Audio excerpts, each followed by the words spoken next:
Hello everyone, Neil Tappin here from Golf Monthly, and welcome to this video in which we are looking at the best mid-priced golf balls. Now, there has been, over the last couple of years, a real explosion in the number of options available to golfers in this part of the market. So what we're talking about here is non-tour played urethane covered golf balls that tend to come in for a little bit less than the tour played alternatives that you'll find.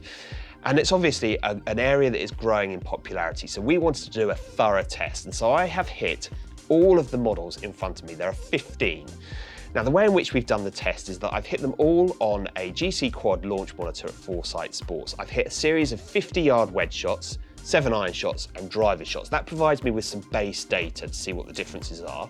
If you want to take a look, I have put that data in the description below.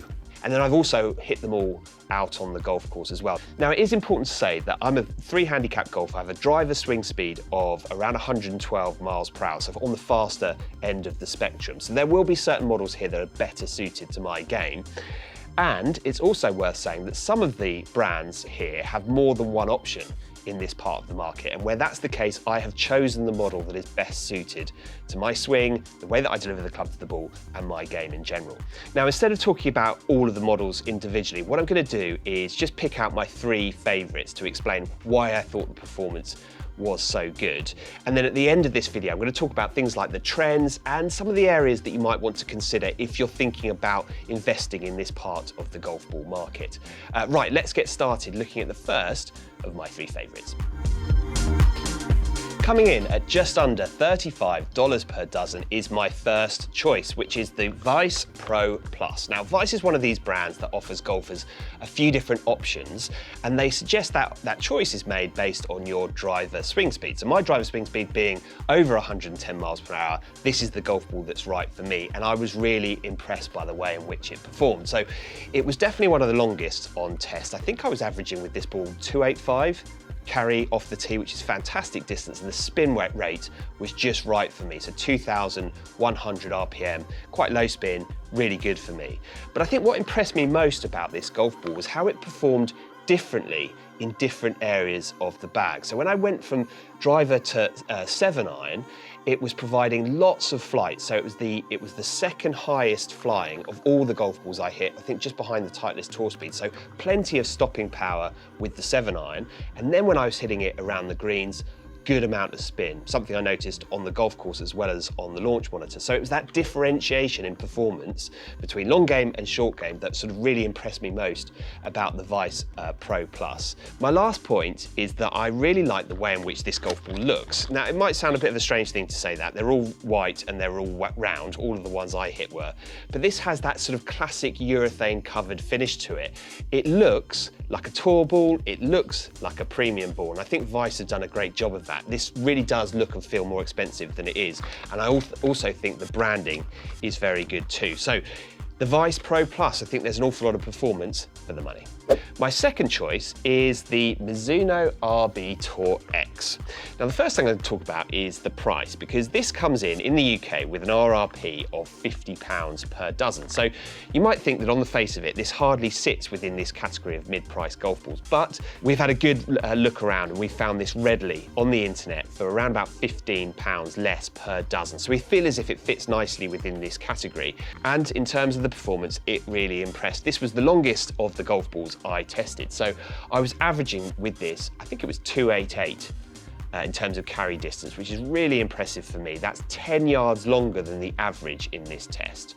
It was only 3 yards shorter than my usual golf ball of choice, the Titleist Pro V1X. So in terms of long game performance, this was superb. But like I said with the Vice Pro Plus, that separation was also evidence. It still offered very good spin in the short game and good performance with the mid-irons too. The other thing that I liked about this golf ball is that it sits on the sort of better end of the spectrum in terms of durability. So I think that if you hit really crisply struck wedge shots, you will notice a few scuff marks, but those scuff marks maybe aren't quite as readily noticeable as they are with some of the other models I've hit. So in terms of durability, I was fairly impressed. The feel is on the firmish side. I like that because I feel as if this is a kind of a year-round golf ball, not too soft for when the greens start to get a little bit wet in the winter, but equally not too firm and not too hot off the putter for the summertime. So a good year-round golf ball in terms of the feel. And then when you add on to that, the overall performance, I think Mizuno have done a great job with the RB Tour X. Okay, so for my final pick, I thought about going for the Snell MTB X golf ball and the Maxfly Tour X. Both of these performed really well on the test. But in the end, I'm going to pick the Titleist Tour Speed. To explain why, I think it's important just to take a step back first. So if you are thinking about one of these golf balls and you want something that's going to offer you fantastic spin on those kind of half wedge shots, you'll find some brilliant performance here. But for me, I think where this Titleist Tour Speed stood out was just this kind of level of performance I was able to get across all areas, from distance off the tee right the way through to durability through the course of playing with it out on the golf course. Distance, plenty of distance in the long game, really good stopping power. I think that was the biggest strength for me with this golf ball. With the 7-iron, it was the highest flying, plenty of stopping power and hitting into the greens. Good spin control in that half wedge shot, albeit not quite as much as some of the other models on this test. But then also, you've got to add in some of those other factors as well. So while I was on the golf course with this, I was really impressed by the consistency of the ball flight, which I thought was fantastic, especially in the wind.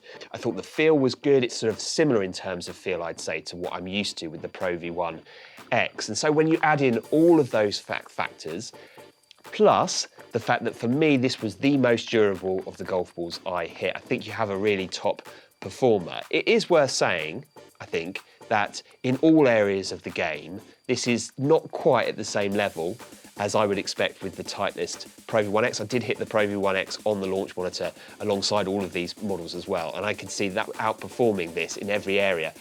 But when you think about the drop-off in price, I don't think you get a huge drop-off in performance with the Tour Speed. I think it performs really well across the board, and that's the reason I've gone for the Titleist Tour Speed.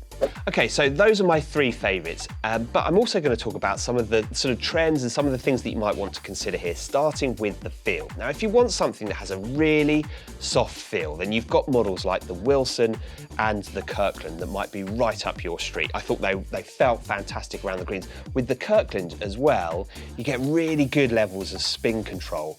It was something I noticed when I was using it around the greens, hitting all different green side shots, bunker shots. The amount of spin control from that Kirkland ball is superb. For me, this one just spun a little bit too much in the long game, and that's probably why it didn't make it into my top three. But I do think that if you are after a soft feel, you've got some great options with both the Kirkland and the Wilson. Okay, so next up I'm going to talk about the looks, which you might think is strange given that it has no bearing on the performance. But given how good the performance was across the board, actually I think for me, if I was making this buying choice, the looks would be quite a big factor. There are lots of really good looking golf balls here that look like premium options. For me, probably the best of them is the TaylorMade Tour Response. That looks just like a TP5. I think it looks fantastic down behind the ball. You just get that feeling that you're going to get something that spins lots, going to give you good feedback on your putts and your chips as well. So I really like the way that golf ball looks. The ones I wasn't so sure about, the ones with a slightly glossier finish that just don't feel, they don't have that look to me, of a premium golf ball. I'd say the Titleist possibly falls into that category, as does the Mizuno RB Tour X. The other one to mention, which is a bit of an outlier here, is the Trust Bison X. This has quite a different finish to it. It's got a slightly shimmery look to it, which wasn't my cup of tea. But I appreciate not everyone's like me, and if you do want something that's going to help you stand out with the sort of choice of golf ball that you go for, that is well worth looking at for yourself. So in terms of the looks, there are some differences from the golf balls in front of me. The Wilson is also available with that raw finish, which in my testing was possibly a little bit less durable, but did look fantastic. So there are some differences across the board here, and as I say, the looks would probably play a slightly bigger role in my choice than I thought when I started this test. Now, the last thing to say is that if you are interested in investing in this part of the golf ball market, then I would suggest you try and find a model that really works well for you in the long game first. Make sure that it meets what your expectations are in terms of distance and flight and consistency, all of those areas in the long game that you're looking for. And then once you've done that, sort of match up the kind of control and the feel you're looking for in the short game. So if you are doing any testing of your own, just make sure you don't forget about the top end of the bag, because I think that's a really important area of performance, and that's where probably I saw the biggest differences in terms of performance at my sort of driver swing speed in particular. So there you have it. That's my look at the best mid-priced golf balls. If you've used any of the models in front of me, please do leave some comments below. We'd love to hear what you have to say. We'd love to be able to share any thoughts with everybody who's watching this video about the performance that you've experienced from these golf balls. We'd love to hear. But that's it for now. Thanks for watching. We'll see you next time.